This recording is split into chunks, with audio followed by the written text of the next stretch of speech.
Hey, good morning, everyone. Good morning. Right. Thank you all for taking the time out to be here today. Happy Sunday to all of you. I'm Karan Mulchandani and I'm the founder of Enlightened Sapiens. And as you all know, we've been holding these sessions every weekend on various topics. And if you all have attended our sessions before, you all know that we've done grown mint, we've grown basil, thyme.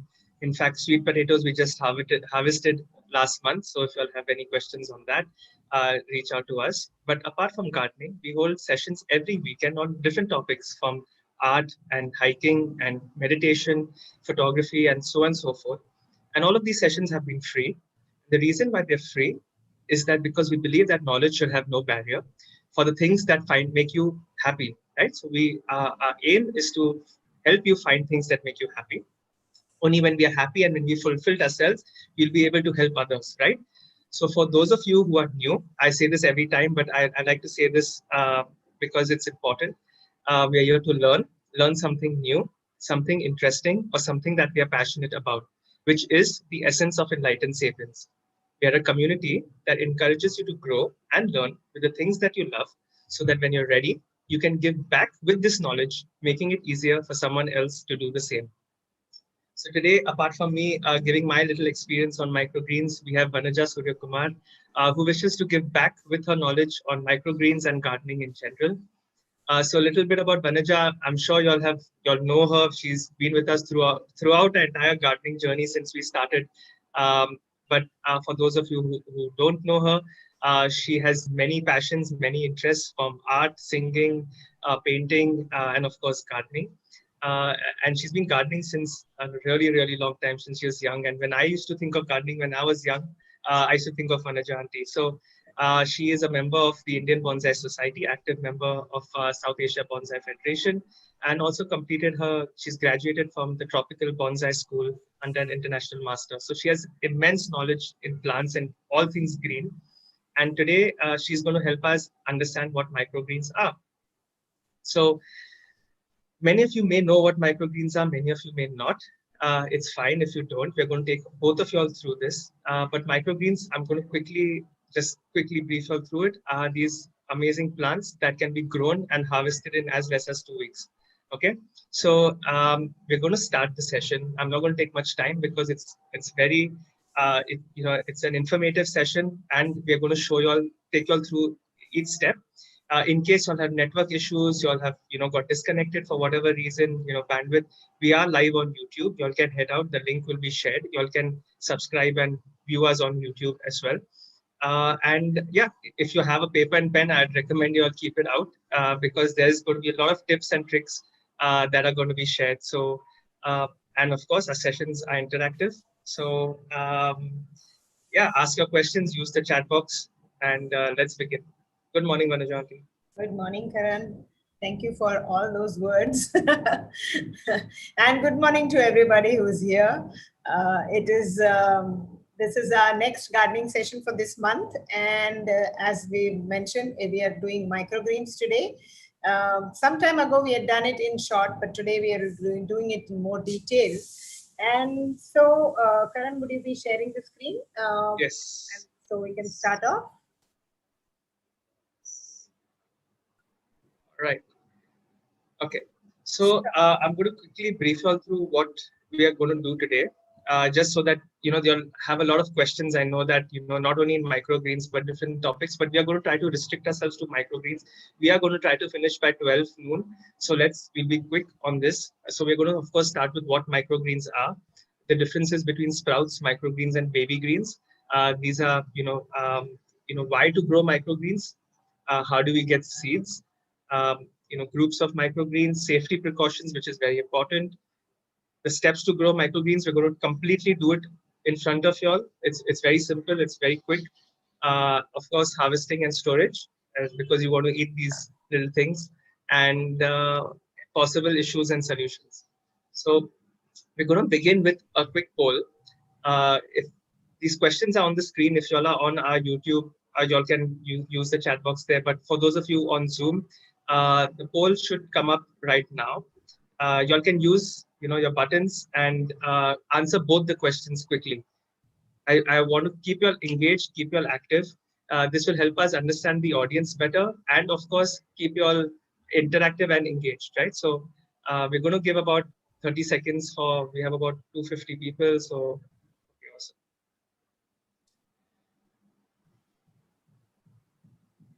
Questions are on the screen.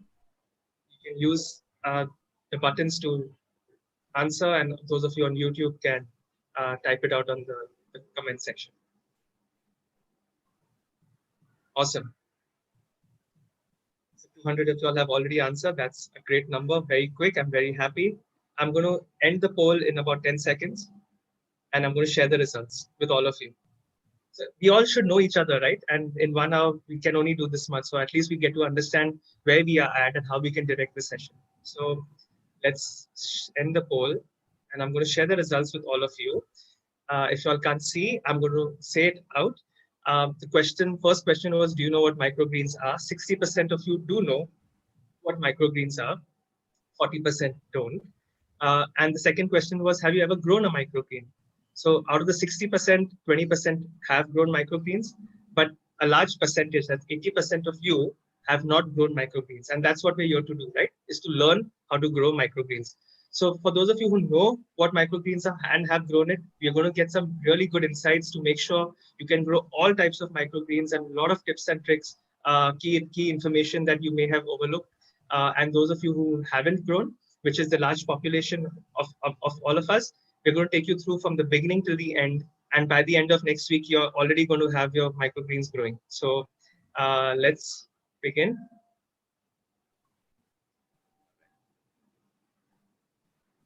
So like we said, we're going to start with understanding what microgreens are. And let's begin.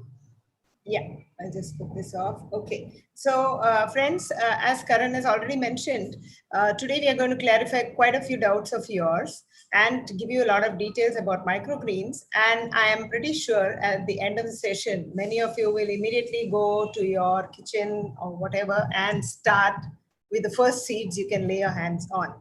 So let's begin. What are microgreens?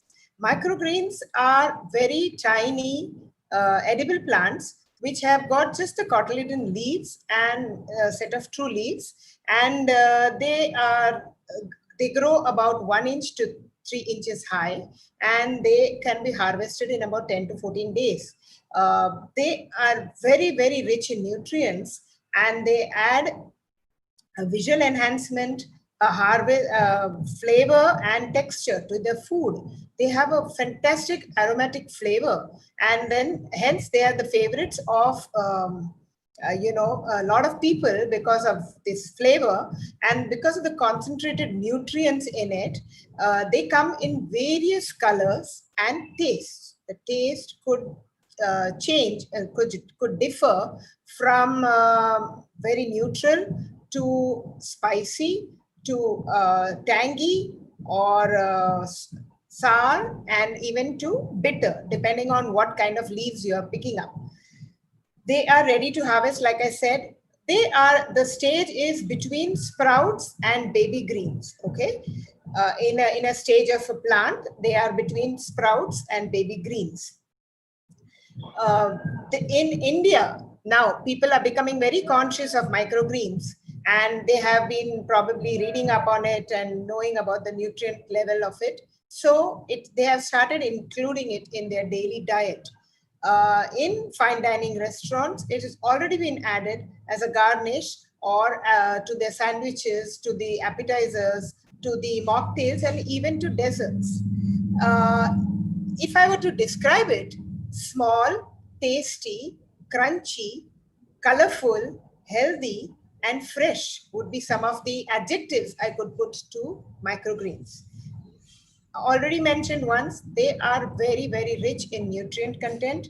They are nearly up to 9 times more than other greens. So let's go on to see the next slide, Karan. This picture is showing you some of the ways you can use your microgreens once you harvest them. You're in, like I said, in your sandwiches, in your soups, in your smoothies, in your salads, it adds a fantastic flavor. So let's move ahead. Now we are coming to differences between microgreens, sprouts, and baby greens. Okay, if you see, they are all basically stages of the plant's growth cycle. Okay, so first the seed is there, which is already packed with a lot of nutrients and vitamins, and it's got an outer covering, which is the covering which is protecting all these ingredients inside the seed. Now, what happens when you soak it? It starts sprouting, and that is the first stage of the plant. After sprouts, it grows up a little more to microgreens, which is about 1 to 3 inches level, and then it grows up to being a baby green and then a mature plant. So there are 3, 4 stages in a plant. Now, sprouts are the dawn of the first day of a plant's life, if I can describe it in that way. And this is when, from the dormant stage, the life is exploding in the seed. Okay. Now, I will not be going through all this in detail, but 1 or 2 things I would like to tell you. Every part of a sprout is edible. Okay.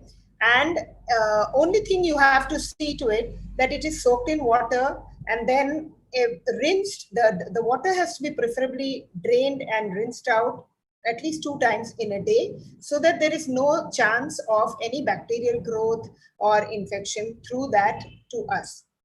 Second thing is, it is you can eat everything. It does not need sunlight. It does not need fertilizer, soil, whatever. Okay, sprout is just when you soak it, the root grows, and that's it.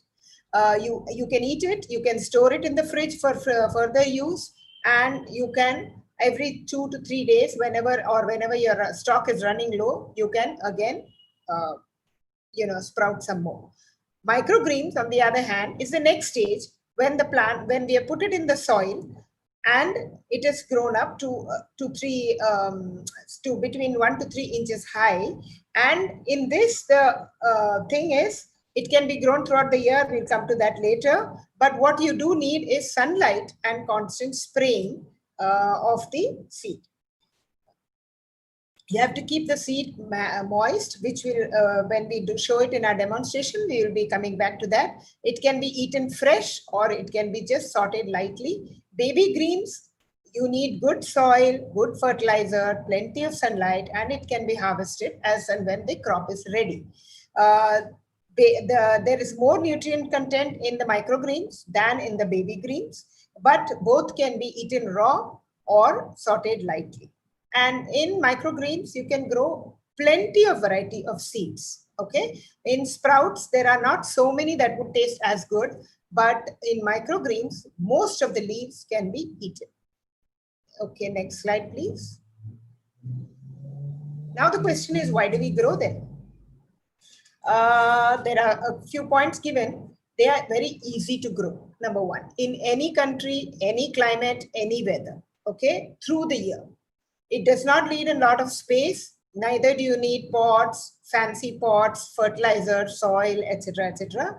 It's very basic, and you just need a few things.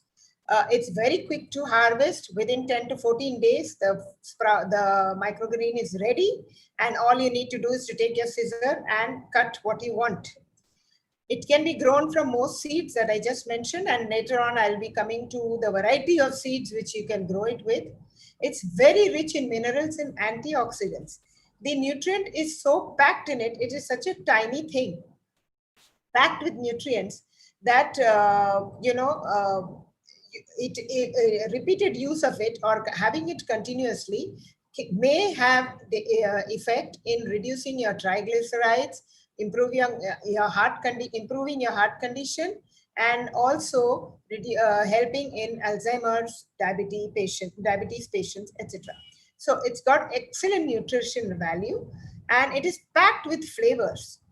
Tiny but concentrated. Those are the magic words. It is packed with flavors, and hence chefs and food lovers all over the world love this microgreens.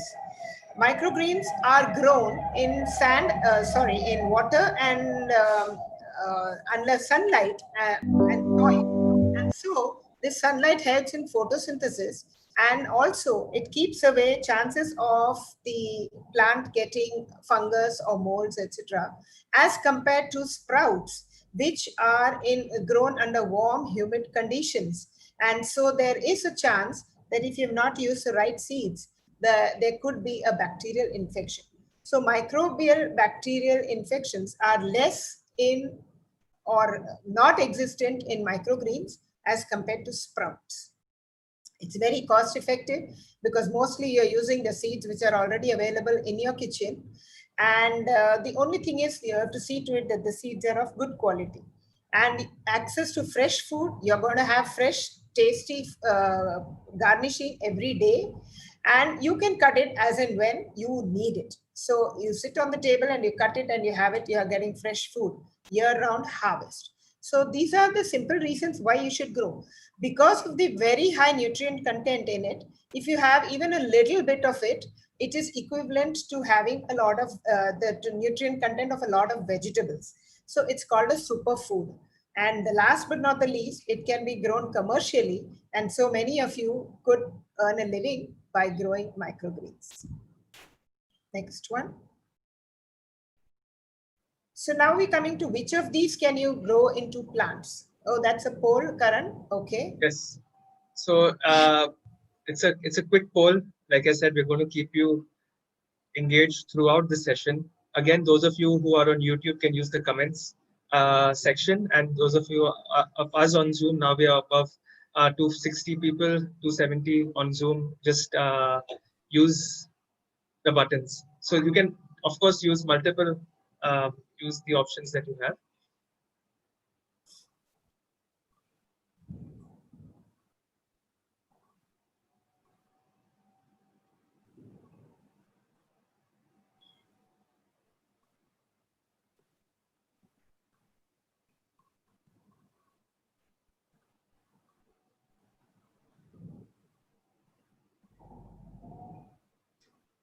Right, we've got 7 options. You can pick. About 75% of us have answered. I'm going to share the results with you very shortly.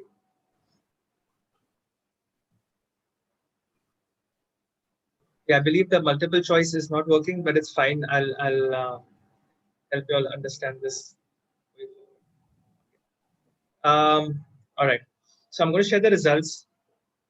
We got about 220 votes. So about 40% of you, first instinct was mustard can be grown, and then 17% basil, that's sabza, chana, kidney beans, rajma, flax seeds, almonds. So, the answer truly is, I don't know if you all know this, all of this can be grown. Okay, I'm talking about almonds can be grown, flax seeds can be grown, rajma can be grown, chana can be grown, peanuts can be grown, sabza can be grown, mustard, rye can be grown, which is it's astonishing fact, right? That you wouldn't believe that all of these things are available in our kitchens today. But do we think of them as something that we can grow, or we think of them something as we can consume, right? We know that many of these, we sprout, like moong we sprout, uh, you know, uh, you know, many of these ones we're used to sprouting, right? And chana we sprout, many of us, but many of them we don't think of sprouting, right? So we're going to explain to you why we have had this poll here, is to show the immense variety of seeds that are available in your own kitchens, right? And pretty much every single thing can be grown by seed, but not all of it is meant to be consumed. We're going to come to safety precautions, of course, but the idea is that all of it can be grown. Believe it or not, a couple months ago, I was eating a date and I threw the date pit in my. I have a soil bag, right, a little bag where I prepare soil for the entire month. The next month, when I was planning on gardening, there was a little sapling that had grown in that little dark condition of that soil bag. So even dates that we eat, that is, can be grown. So that's the idea, is that you got to rethink or reanalyze or relook at things that we see every day, and how they have life in them. We're going to move on to, again, the variety of seeds that are available. Okay. Now we come to the 5 groups of microgreens which can all be grown. The first group is called the super shoots. These are so rich in nutrients that especially wheat grass, for example, many of you would have already heard or read about benefits of wheat grass. Even disease like cancer, it's been believed that it has effect in curing that. So let's come to just sunflower. I would tell you that the sunflower, the microgreens are very nutty and crunchy to taste. It's a hot favorite for a lot of people. The seed is a little hard from the outside, so it's better to pre-soak it. Peas, of course, is the normal peas, or you can even use dried peas, soak it and then plant it. Wheatgrass grows very fast, but you don't use it as a salad or anything. It's a little hard to eat, but you can use it and make lovely juices and smoothies with it. And the best part is wheatgrass can be reharvested at least 2 more times, though the third time the nutrient level is a little lesser than the first time. Okay, let's go to the next slide, which gives you the leafy green microgreens. All these seeds can be grown and had raw. Uh, Thyme, cilantro, all these, most of these things you will find it at home. Fenugreek especially is very good for the bones. So methi can be had, especially in this winter season. It is very good.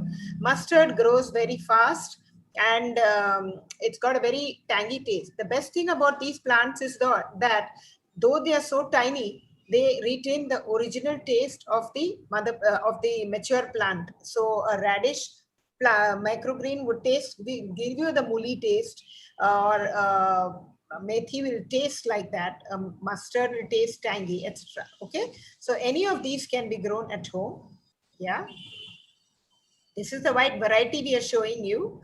Lentils, which is your masoor, your urud dal, all the full ones, okay? The green moong, the chole, rajma, and the green pea sprout. Sometimes, you shell the peas and collect it in your fridge, but then over a period of time, you find that the peas have started sprouting.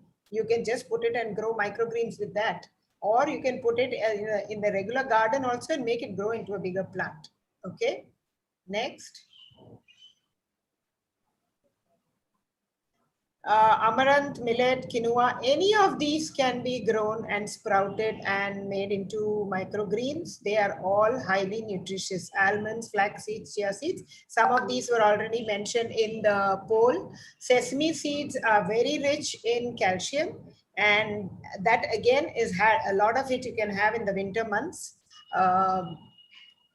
The others are all rich in all the minerals. I can name them as magnesium, potassium, calcium, name it, and it's there. So do try any and every of these seeds from now on. Okay. There is a sentence below which says avoid potatoes, tomatoes, eggplants, etc. Karan will be just talking about that in the next slide. So these are the wide variety of seeds which you can grow as microgreens. Okay, Karan, next slide. Yes, absolutely. So like yes, like Vanajanti said, that you can get seeds from pretty much everything, right? We saw that in the poll. It'll be shocking to know that almonds can be grown, or kabuli chana can be grown, and all these other things can be grown, but they can, right? And there is life in these seeds. But so where do you get these seeds? I always say is get it from your kitchen.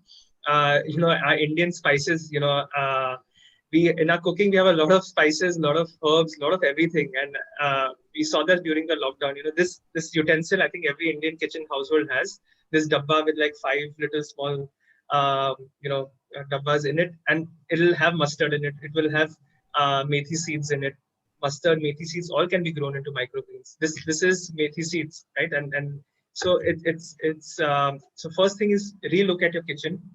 Go to your kitchen, ask your mom, sister, or just yourself. Go open the kitchen cabinets and just take anything that looks like a seed and practice what we're going to teach you today. Right? It's the first step. Like what we said, that you got to avoid certain ones. You got to avoid the potatoes, the tomatoes, eggplants, and peppers. So the ones which we've recommended here, you can, again, like I said earlier, you can view this entire presentation on our YouTube channel.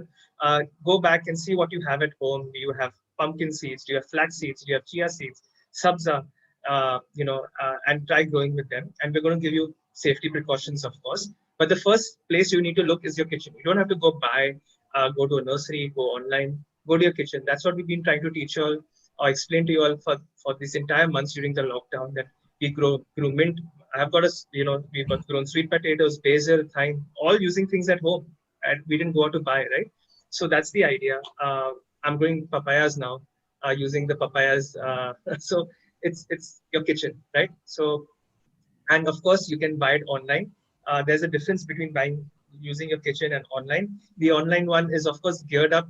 These are just representatives. I'm not promoting any of these brands, but the idea is that you get a lot of these brands online, and they are geared up for you to grow. So of course the chances of success are higher, and which is fine. But the ones in your kitchens are good as well. So use those. Start with those, and if you're really getting into the hobby, you can always go and buy online. Uh, that's the basic places where you can get these seeds. And so we're going to come to questions. I know a lot of you had questions. What we've covered are the topics on top. What we're going to go through are the topics below. So if you have any questions until what we've covered, let us know, and we'll love to take them. So if you have any questions, use the raise hand button. Let's quickly ask these questions, and I'm going to use some from the chat box as well. So if you have any question, use the raise hand button. It's in the participants box, raise hand, and we can unmute you and hear any questions that you'll have. Meera Thakkar has a question. Let's get to it. In the meantime, I'm going to answer a few people. If it's a repetitive question, I hope I can cover it. So Manisha Sood had a question. Winter cold in Delhi, so it's time to grow these even if it's indoors. Yes, so you can grow this in Canada. It doesn't matter where. Yes, the growth is slower in the winters for sure, but you can grow them, right? So if you're saying 2 weeks, it may take 20 days, it may take 24 days, but you can grow them. You can. People ask, can you use artificial light? Yes, you can use grow lights to grow them. So there are different alternatives you can have. If the sun is not coming in your house, you don't need direct sunlight. We're going to show this to you. Um, uh, okay. Rashita had a question, reasons for avoiding pepper, tomato, and potato. Yes, which is very important. I will be going through it in the safety precautions, but it's important for these ones because they're toxic at this young stage. So at this stage, so at that point, you avoid peppers, tomatoes, and potatoes. Somebody's asked if there's no sunlight, what can we do? Just keep it under your tube light or under the yellow light, and that is also good enough. So you can give it artificial light. Absolutely, absolutely. Let's take a question from Leena Dhupet. I know she's attended a lot of our sessions. Leena, any questions? You've been growing along with us for like 6 months, 7 months now. Do you have any? You can unmute yourself, Leena. Yes, very much. And I am first of all wishing you all happy new year, meeting you all after a long time. And my question is, how can you use wheatgrass in chutneys also? Wheatgrass in chutneys, probably you have to try it, but I know that the blade is very, what shall I say, very sharp. Actually speaking, if you, it can even cut your hand. So I really don't know. You'll have to try it for yourself. But I know the juice is very tasty and very, very nutritious. Yeah, I did wheatgrass last year, and now this is again a motivation to start that. And somebody has asked a question on peanuts and groundnuts. Are they the same? Yes, they're both the same. Yeah, Leena. Thanks for your question, Leena. We're going to. You should try and let us know if you can. Yeah, exactly. Let's go with Meera Thakkar. Meera, you can unmute yourself.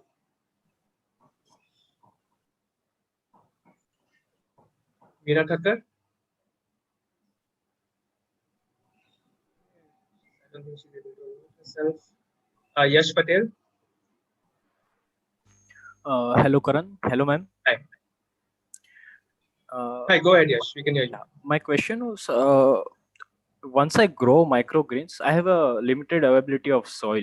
So once I grow microgreens, the soil become very messy, and I can't use it again, for the same kind. So I'm making any mistake doing this, or is it normal to become the soil messy with roots? Is your soil sticky in the first place? Yeah.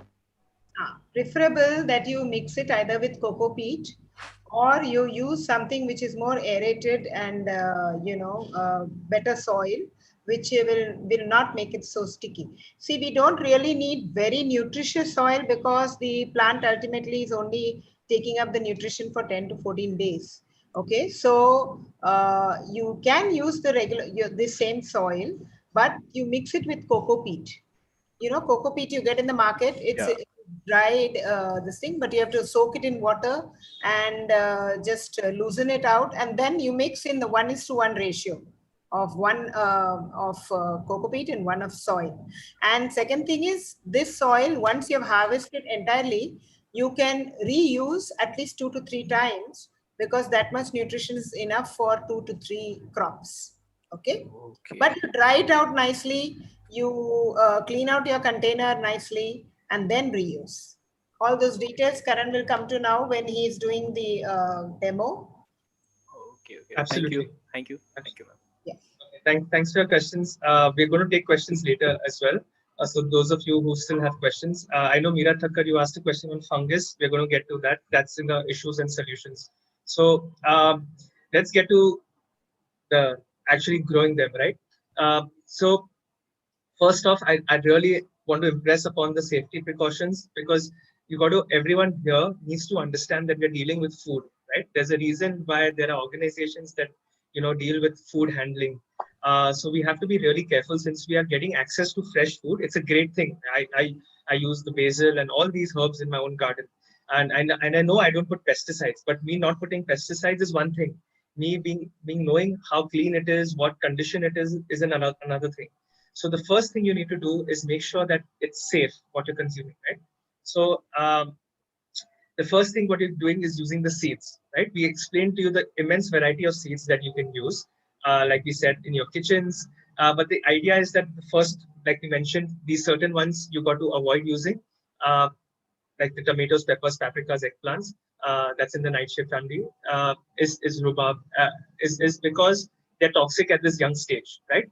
Um, so these you avoid. You can experiment with all the others that we mentioned, or the ones that you like. Do your research if you'll have to.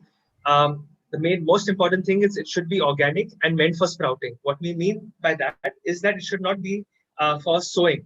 You get these packets. We have shops in Bombay and nurseries where they give you packets. Acha, chilies grow karo, you can grow basil, and you can grow all these things, right? But those are meant for growing the plant, to grow the plant, not microgreens. So you cannot use those seeds to grow microgreens, because they usually have pesticides and fungicides in them. And since when we learn that if you're consuming within 14 days, you're actually consuming all the nutrients which are only there in that seed. That's the whole idea of that, why there's so many nutrients in it. Is you're using all the nutrients that little seed has done to grow. So you got to make sure that there's no external pesticides and fungicides in there. The ones which we typically have in our kitchens are safe to use. I know women use these methi seeds for lactation, and there's different reasons, and that's why they're safe. These are our household Indian households in our kitchens have seeds which are used in our food, and so those are typically safe to consume. Do not use bird seeds. We mentioned sunflower seeds. I know I feed my birds, but you can't use those same seeds for growing, right? So again, you got to make sure it is meant for growing. Hence, the online option comes in if you're confused, and if you feel you can always start with that as well.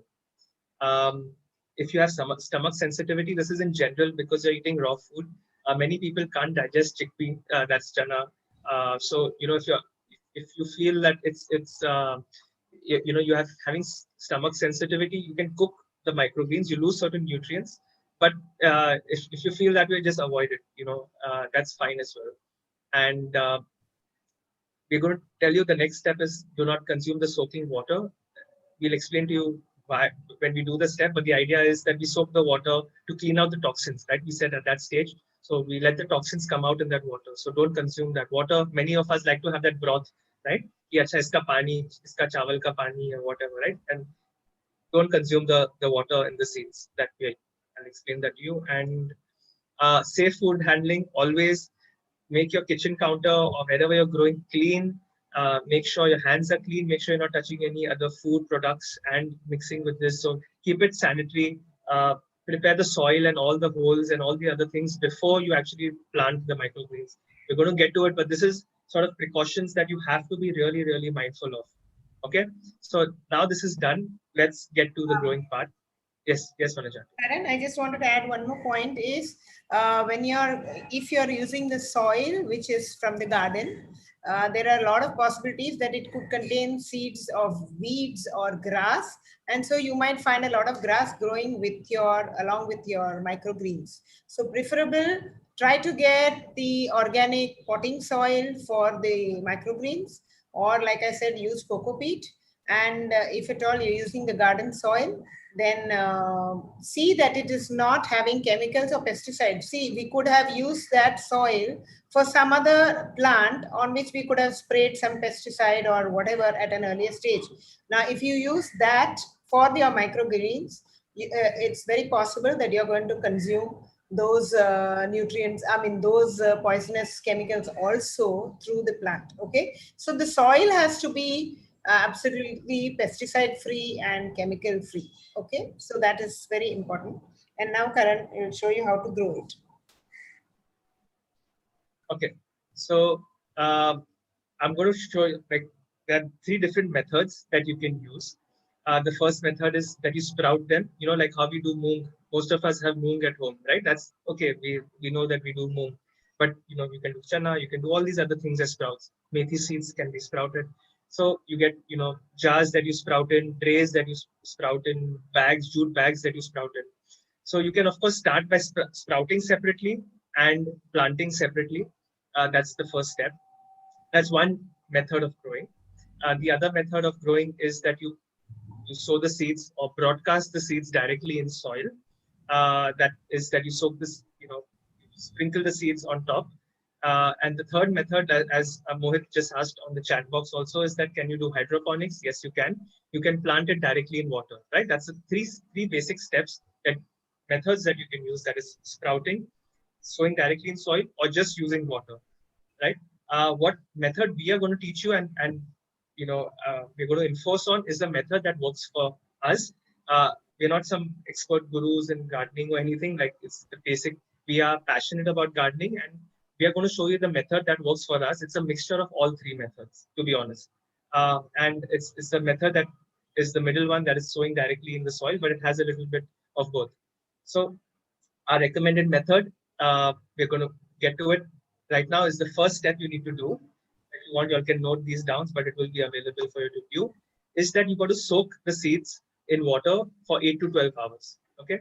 And like we said, we're soaking these seeds to remove the toxins at this stage. Yes, someone mentioned that methi seeds are good for joint pains, methi water. Yes. So there are certain of them which have beneficial properties, but in general, because as we said, we're dealing with food and we may not know each one's toxic level at this stage, it's recommended that the water is discarded after you soak it. So we're soaking it for 8 to 12 hours.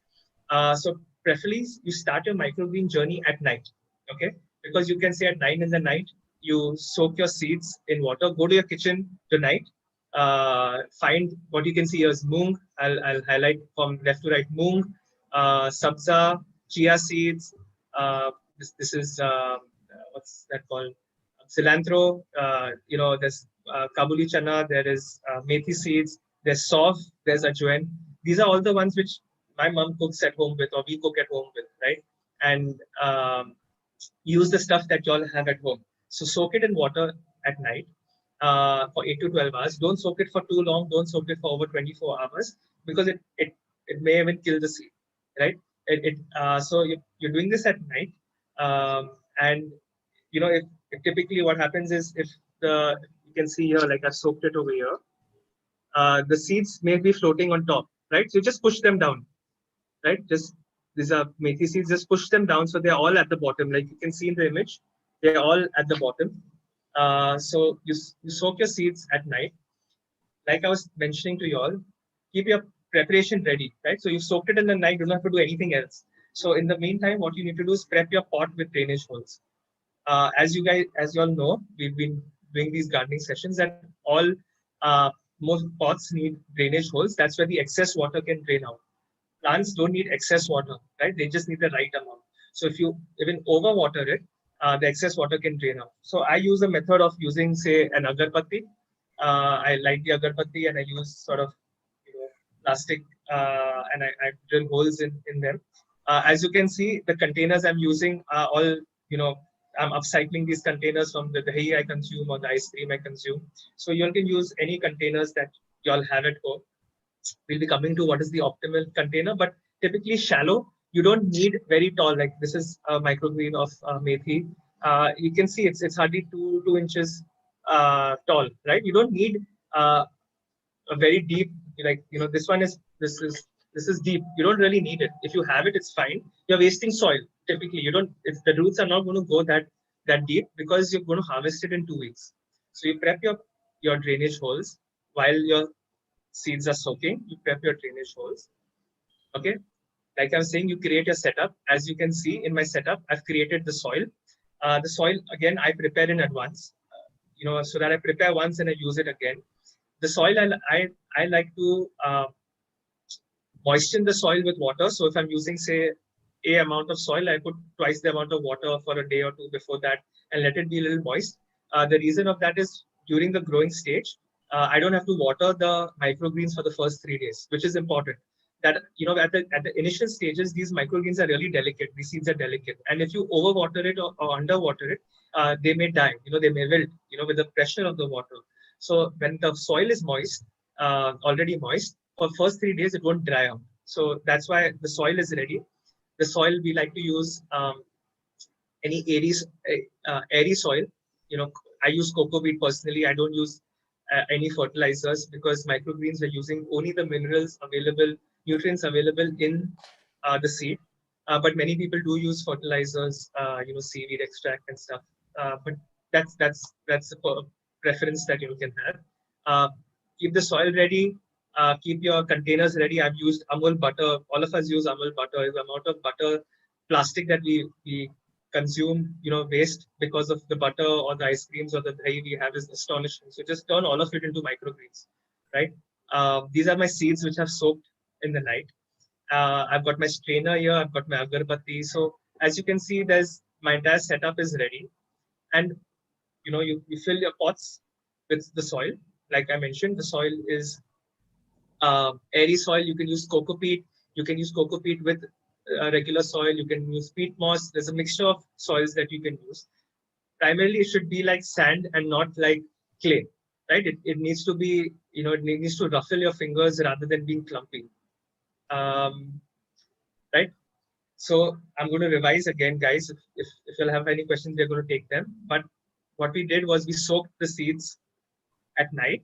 Okay, we created a setup, like I mentioned. And in the morning, when you wake up, you strain the seeds. Okay, strain the water. Like I said, use the water to water your plants, but do not consume this water. Right? We mentioned don't consume this water. Now, these seeds you broadcast, like we mentioned the word broadcast it onto the soil.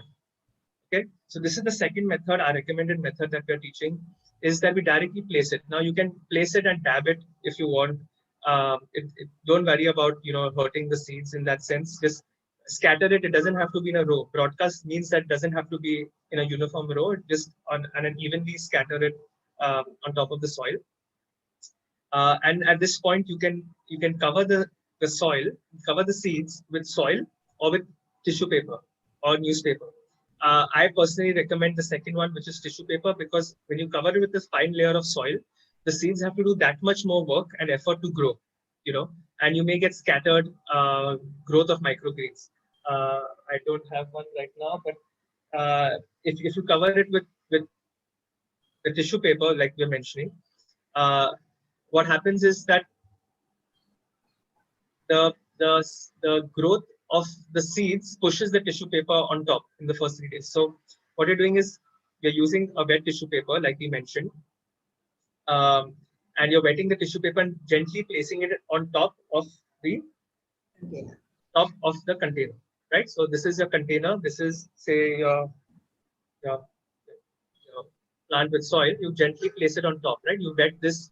I typically fold it 7-8 times so that it's a thick set of tissue paper. Try to use unbleached paper so that, again, you're handling food So, or if you're using newspaper, you use sewing newspaper and stuff like that, which you can use to grow with. Again, these are ways which you can improve the quality of your food. Okay, you cover it with the tissue paper, and that's it.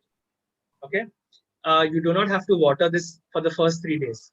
And the reason I've already mentioned is that because the soil is wet, the tissue paper is wet, and now we're going to keep this in a dark space. And we're covering it with the tissue paper because we're trying to emulate or represent the nature, the condition already available in nature. So in nature, when the seeds grow underground, no one's here to put, for extra fertilizer and extra this and all those grow lights, nothing of those sorts. Life grows on its own. So what it typically has is it has a dark space, right? It has a little warm space, and that's what we're creating. We're creating a warm, dark space for them.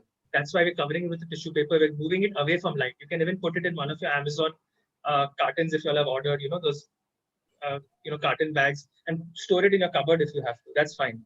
But and in 3 days you'll notice that the seeds start slowly growing and pushing the tissue paper on top. If you feel the tissue paper is really dry, if you're in a climate which is really hot, or in whatever condition, you can just spray it. You get these sprays, or just with your fingers, just spray a little water on the tissue paper itself, just to moisten it. And like you said, place it in indirect sunlight, and that's it. You sort of water it.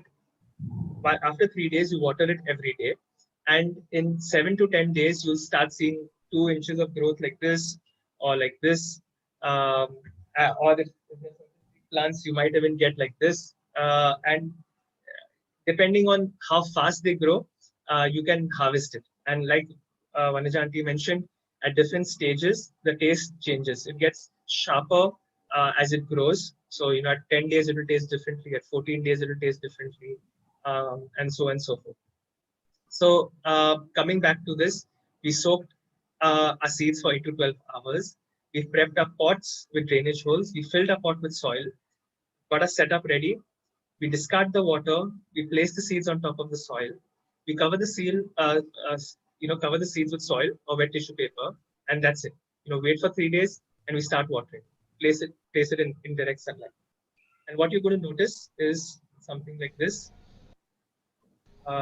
Is that after 3 days, when this is playing, yeah. So if you can see, this is the Kabuli chana that's sitting behind me there. And you see these sprouts coming, and it will technically push the tissue paper on top. Okay, so right, so that's what we're doing.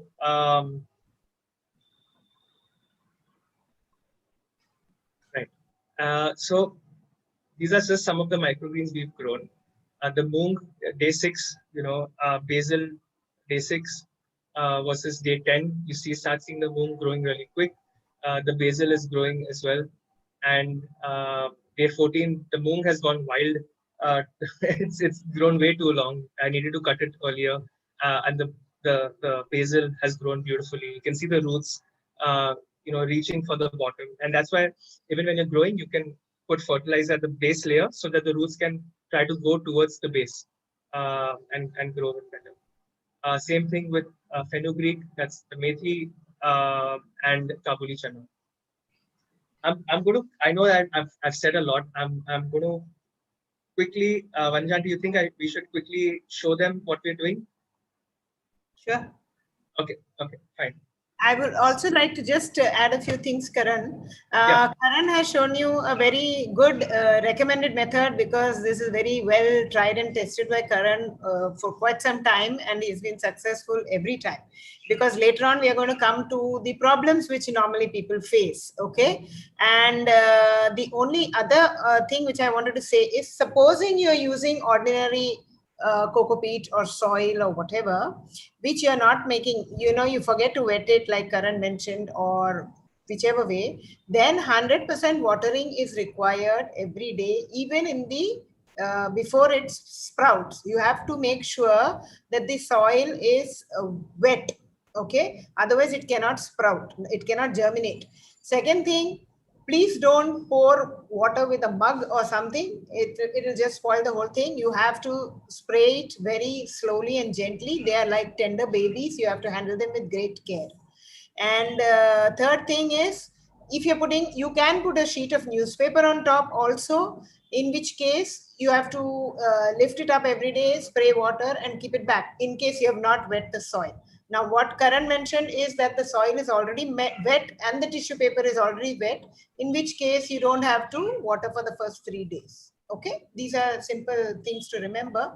Always remember that your seeds have to be moist throughout the period of growth, and also it needs sunlight once the germination has started and the first cotyledon leaves have come up. Then it needs light. Till then it needs darkness. After that it needs light. Okay, Karan, over to you. Absolutely. So I'm going to quickly take you through it. We might run maybe 10 minutes over time, so apologize, but there's so much to cover and there's so much knowledge to give.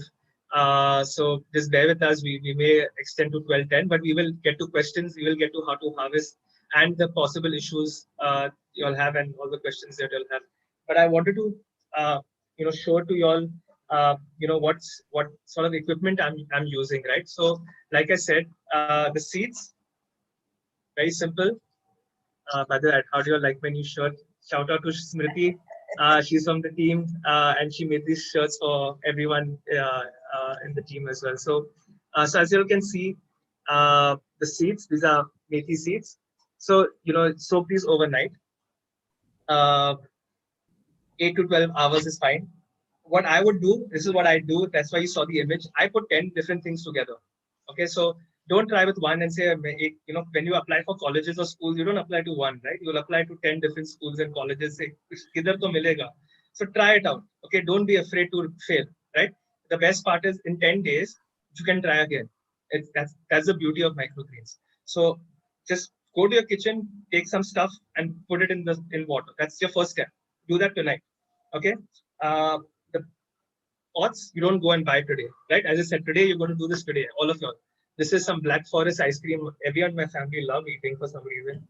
Amul, what is this? Yeah, butter, the dahi that we eat. So use any container.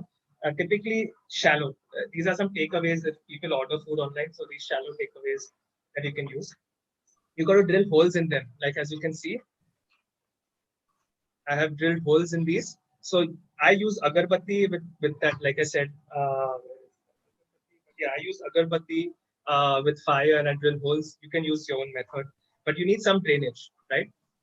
You fill it with soil.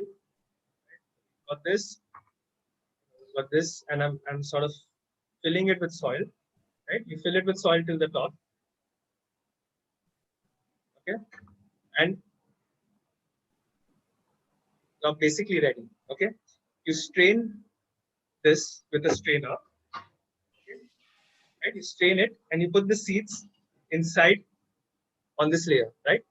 You take a newspaper, take a tissue paper or a newspaper, wet it, put some water in this newspaper and you cover it. Put this in a dark space for the first 3 days. And after 3 days, like Manijanti mentioned, you bring it out to some place which has indirect sunlight.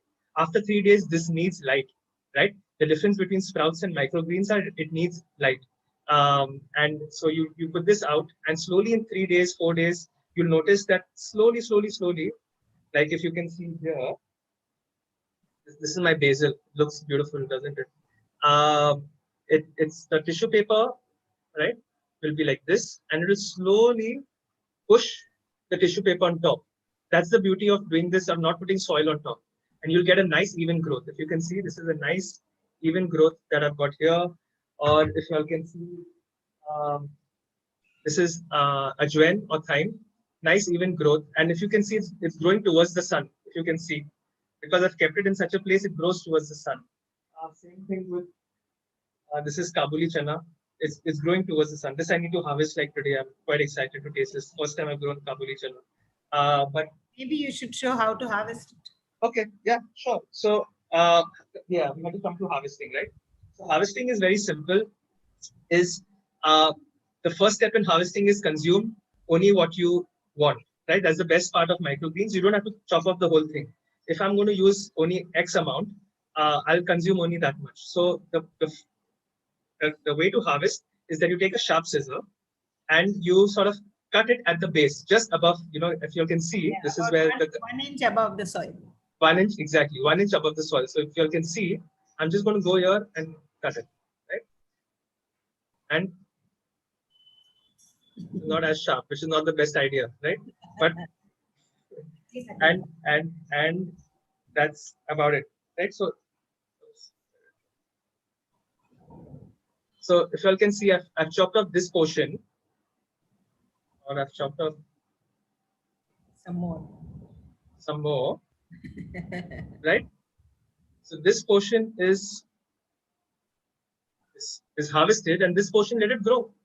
The taste of these microgreens will be different when this grows in the next 2 days or 3 days that I consume. So you chop off 1 inch above the seeds or the soil, and you can see how the roots have grown. This is just 10 days, 14 days, right? It's completely taken over the spot. And yeah, I'm going to wash this, of course. Even though it's clean and hygienic, it's, I'll rather be safe than sorry, right? So I'm going to wash this and put this in anything. Eat it raw, put this in pizzas, bruschettas, salads, whatever you want. And that's the trick of harvesting. So yeah, I hope, this little, yeah. Sometimes there are 2 or 3 harvests for most plants, though the second one may not be as lush, because the remaining seeds which have not yet sprouted up will grow. So don't throw it after one cut. Wait for another week or so, just see if there are more coming up, and then you can finish up with that pot. And second thing I wanted to say is there is another way to water the plants, which is Karan, if you can just show those black containers. If you have, say, 2 containers of the same type, you just take out the first one, take out the top one. So I've done that already. I've done that. I do that with my hydroponic. You drill holes in one of the pots, and in the other one you fill water. Yeah, see, so you have holes in one and no holes in the other one. Yeah, no holes in this. So when you water it, you just put it in. The excess water will drain out, but there will be water. But that water every day you change. Okay, so you just remove the container, change the water, fill it up a little bit again, and put it back. So the mud is always wet. Yeah, so that's again a hydroponic system. You can grow it like we mentioned. This is what I was experimenting with hydroponics in these containers. That's why there's a lot of holes here, no holes in this one, and it fits perfectly. So it's a little above it, so the water drains out. Change the water. Also, forgot to mention, like, when you're watering after 3 days or 4 days, and using a can maybe, and say you water it, right? Be careful not to water it on the leaves. Try to water it from the edges.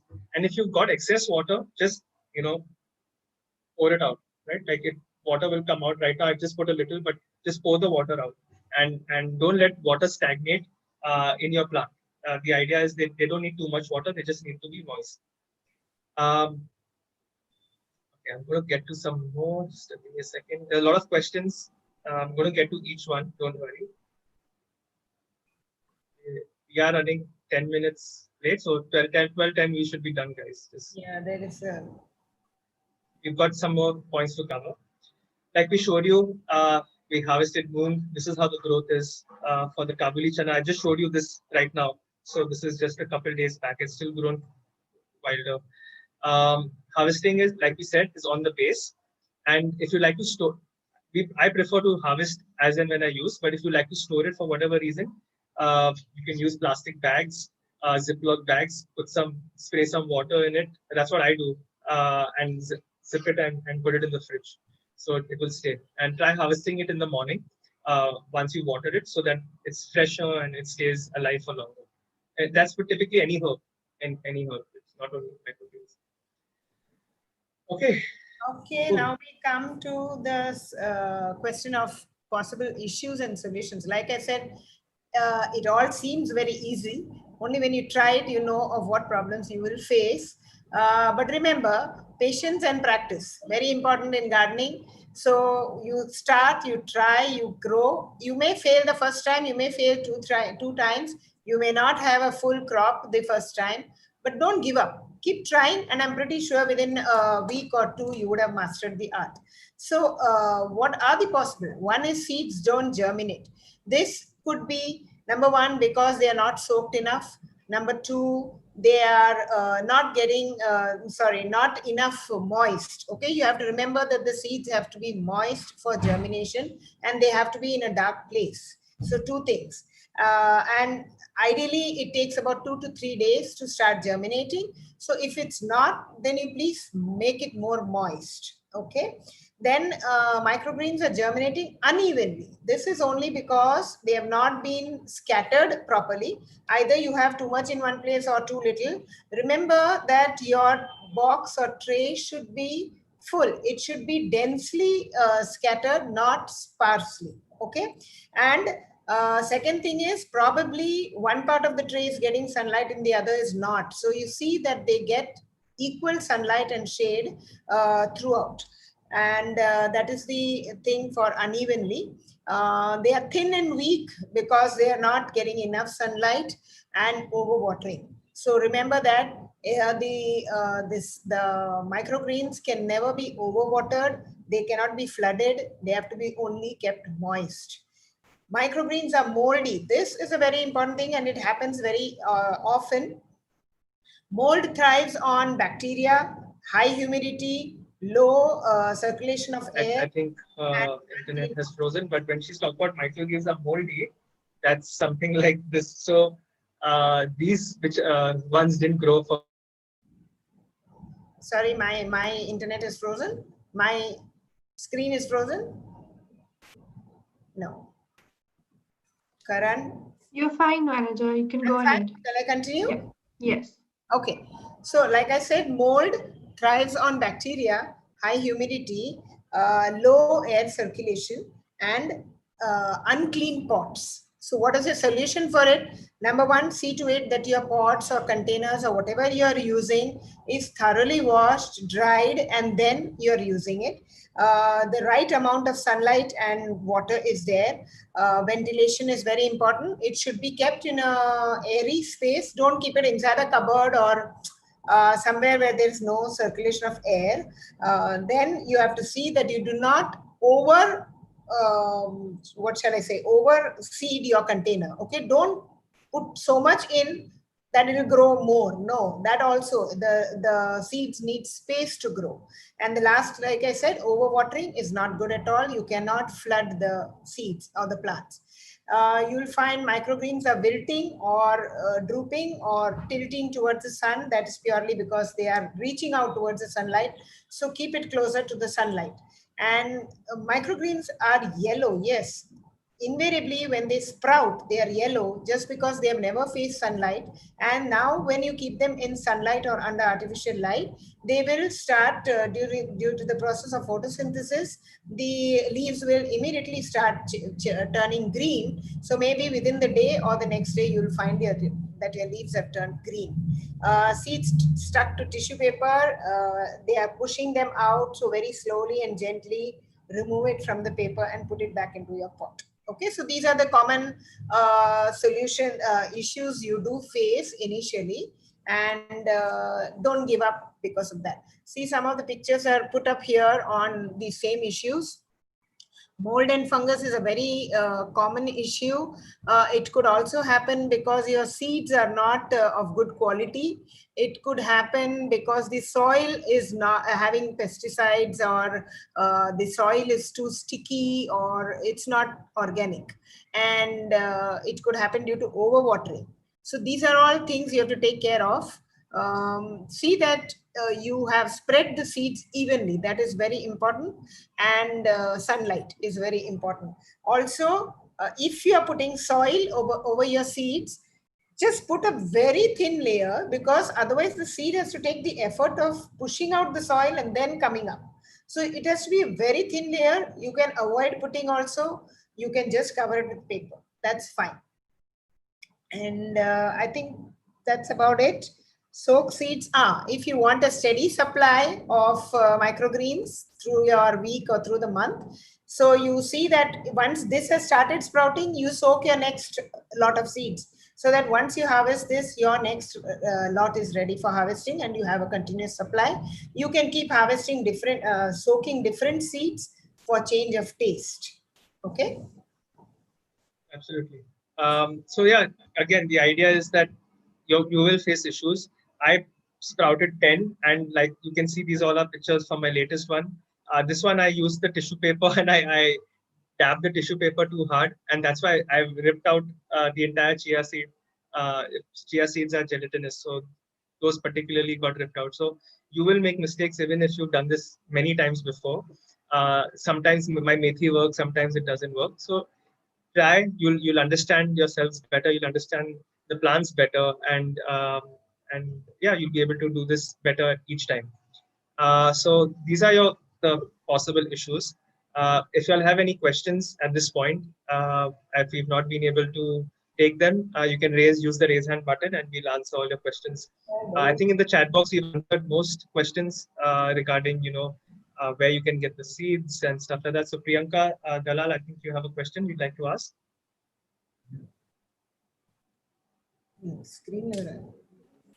Hello. Yes, Priyanka.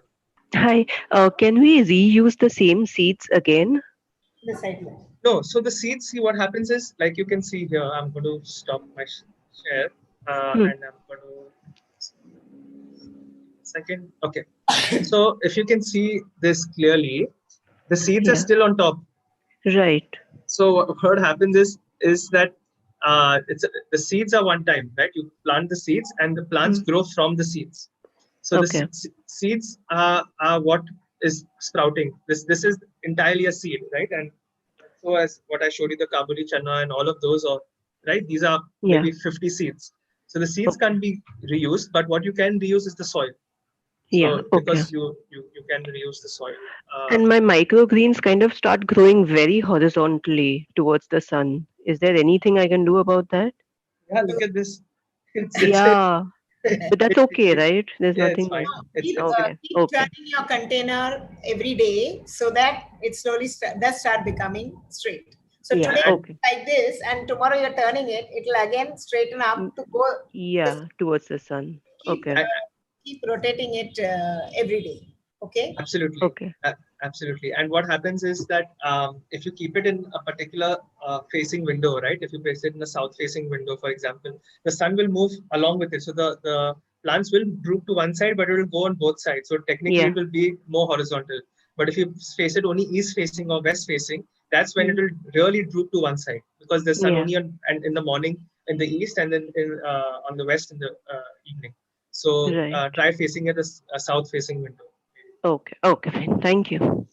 Karan, somebody's asked to tell more about cocoa peat. So I just want to tell you, if you go to any nursery, you will find cocoa peat in blocks. Okay, you get small half kg, 1 kg blocks also, or you get 5 kg blocks also. So just because you need a lot, preferable to go for smaller blocks, because you have to bring it home, you have to soak it in a bucket of water and let it be there. It soaks in all the water and loosens up. Otherwise, it's very difficult even to cut it. Okay, so soak it and loosen it out, and then use that cocoa peat. So the soil for this can either be only cocoa peat, or you can have 1:1 ratio of cocoa peat and vermicompost, or cocoa peat and your homemade compost, or cocoa peat and soil. Anything you can. Cocoa peat is very good. Number one, it retains moisture. Number two, it does not allow any weeds or grass or anything to grow in it, and it does not have any pests or bugs in it. So cocoa peat as a medium is very good for microgreens. Absolutely. I exclusively use cocoa peat. I do not put any. Yes, you can use regular soil. Those of you who have the questions, you can use. But I use cocoa peat because it's so fluffy. And honestly, microgreens, we're using only the nutrients in that seed, literally, right? And a little bit of the sunlight when it gets. So at that point, I feel using cocoa peat is perfectly fine. Atul, you have a question you would like to quickly ask? Yes. Can you hear me? Yes. I got two questions actually. I got a kit, green kit from an agency, and what they said is that after putting the seeds, you put a tray on top of that and put a half-liter bottle on top of that. So is it so? So So I'll when they're explain. doing it commercially, they are doing that style also, where Yeah. they are placing trays one on top of the other. And Yes. so basically, you are providing the darkness required, Yeah. and you are seeing to it that the seeds are not getting scattered. So that's the only reason. No, but And half a liter bottle they just full. put weight on it. Ah, that much weight. That's The the thing. second question is that they supplied me seeds of rocket leaves, and they asked me to soak it for 24 hours. Now, when I soaked it for 24 hours, it became a lump, Oh. and it was just difficult to spread them over all the entire thing. Too. What should I do? Technically, just do it for not more than 12 hours. Oh, Yeah. It's not required unless you want to sprout them and then put oh, it. And many seeds like sabza, that is basil, chia seeds, are gelatinous seeds. So yes, these seeds do lump up in that sense, or they yes. do coagulate or fluff up. So they are a little like jelly. You've got to be careful. I mean, a little bit more careful when you're spraying it. But um, it's a learning curve. But after that, it's really simple. Just scatter it as much as you can or distribute it evenly. Don't let one on top of the other. Try to have a thin, fine layer. No, they are sticking to your hands also. Yeah, If you yeah. touch So them. just directly from the strainer. Probably try spreading it on a newspaper for a few minutes so it takes out the excess moisture and then put it. I Not did let that. it dry out fully. I did that, Okay. but they got stuck in the newspaper itself actually, Okay. not coming out. That's why I'm saying. Exactly. I would recommend directly Put onto the it soil. I face the same issues. Okay, so let's see. Right, answered. only cocoa Let's peat. get one more question, Dr. Rimi Sehgal. Somebody's asked, can we put sabja seeds directly in the soil? Yes. So certain seeds like mustard, sabja, sesame, these need not be soaked. You could put it directly also. It will just take one extra day for germination. Hello. Yes. Hello. Yeah. Hi. Hi, Karan, and hi, ma'am. It is a very informative session. Thank you so much. My question was how to differentiate between the sowing seeds and the seeds we can use for microgreens. When you go to the market, how do you differentiate? Certain times there are ready seeds available, on lots of sites and all. So how do you differentiate between a sowing seed and a microgreen seed? So I'm guessing number one, either to ask the nursery if you're getting it from the nursery. Yeah. If Okay. you're getting it from online, see there are basically things which will, like I said, wheat or peas or something like that would probably do Okay. better in a farm where In you the let it grow and more than a micro green. So I'm guessing you have to just try it and see. I really don't know. okay, No, so okay, what happens is okay, I don't have the packet with me right now, but I purchase seeds. At least I get gifted seeds by people because they know I love gardening, and I say no, I have stuff at home. I okay. don't need seeds. But what I notice in the back, you will have a disclaimer saying not meant for consumption. Ah, Typically, that Okay, that is typically okay, most of these shops will have that, and that means you definitely can't use it for microgreens. okay, The okay, others, I would recommend if you're getting into microgreens, you get big bags, like really big bags of seeds. So you don't okay, have to buy those smaller bags. So those typically only for microgreens. So I would recommend if you're buying online, make sure that you're buying something which is meant for microgreens. okay, okay. Thank you so much, Karan and ma'am. It is So very most welcome. nice to be with you all. thank you. Glad you're with us. So I know you'll all have questions. We're going to get to each one. I'd like to highlight how you all can get in touch with us. We are already 10 minutes over time, but I know you'll have questions. But we have a really nice community on Facebook. It's the ES Gardening community. If you all haven't, if you aren't part of it yet, I'd really strongly urge you all to. That's how I know Lena because she is very active on it, and she asks her question there, and we able to answer her back. So the idea is that you can use the community Anita Sopti, and all of you who, Priyanka Dalal, Rachit Garg, all of you who have not been able to ask us the questions today, if you've not been able to answer it, or if you have any other questions not related to microgreens, but in general, on plants and gardening in general, y'all can head out to a Facebook community and ask your questions, share your pictures, ask polls. The more interactive you are, the more the community can help you. And if you know the answers, please help the community. That's what we are trying to do, is give back with our knowledge. We are available on Instagram. Many of you asked us, how do you attend our sessions and stay in touch with us? Instagram is our preferred medium. So, head on to Instagram or Facebook, and all upcoming events and our sessions are there. Also, we have other inspiring challenges on gardening challenges and art challenges out there. So you can, of course, follow us on Instagram, because that's where we are primarily active. And YouTube, like I was saying, if you want to revisit the session, if you want to revisit our previous sessions, it's all on YouTube. We have snippets of the previous sessions. This entire session will be available till 12 noon tomorrow. So you can revise and go through the entire sessions.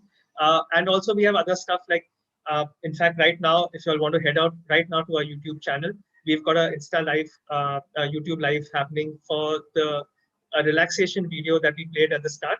So y'all can check that out. It also helps, like, if you are meditating, if you are studying, or if you're just, in the background, you want to play some beautiful visuals or be inspired while there's dinner or anything happening, you can just play this video.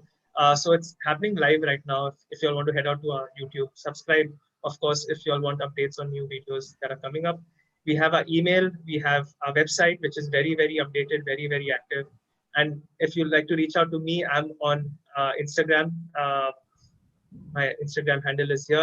And for Vanaja Aunty, you can reach out to her through any of our channels, because she's been with us throughout the entire gardening journey. She helps, she answers all the questions on all these platforms. So you can reach out to her. If you want to email her, just email us, and we'll give her all the questions and share some love with her if you like to.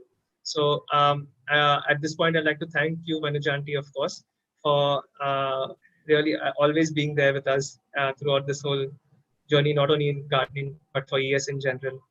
And my pleasure. And yeah, we have some upcoming events coming up. The next one is on 23rd Jan, that we're learning how to use colored pencils to draw some realistic artwork, and learn how to draw and color with color pencils. Whatever age you are, doesn't matter. And we have a very, very fun, different virtual book launch on the 31st of Jan. It's by very acclaimed, celebrated, and respected bird photographer Vidya Kulkarni. That's on 31st Jan. Do not miss out on that. The proceeds are going to BNHS, which is Bird National History Society, and going to Rotary, and it's a good cause that we're launching the book. She's not keeping anything; she's donating the entire amount. So join us on that. We have some prominent people in the world of nature and social work coming in for that session. So join us there. And of course, if you'd like to keep us going, you like the work that we are doing, you all can always give back with any amount. It sort of, all these sessions take time, bandwidth, effort. So we like to reach more people. If you all can play a part in that, we'd love for you to. We're going to share the link in the chat box as well as in the feedback email. You can contribute any amount, and it will help us reach more people with these sessions like these and other stuff that we're doing. So, and of course, if you have any knowledge, skill, always reach out to us. So I'd like to thank you all. I know we are a little bit over time. I can see you all on YouTube right now. If you're like, we'll be there. We are live right now, actually. And we can answer your questions in the comments there as well. So any questions, anything, reach out to us. Thank you again, Vanaja Aunty. Thank you, Nicole, Smriti, and all of you guys. And I'll see all of you all very soon for our upcoming sessions. Thank you, Karan. Thank you, Nicole. And thank you all friends for being such a lovely audience. Thank you so much. Absolutely. See you all very soon.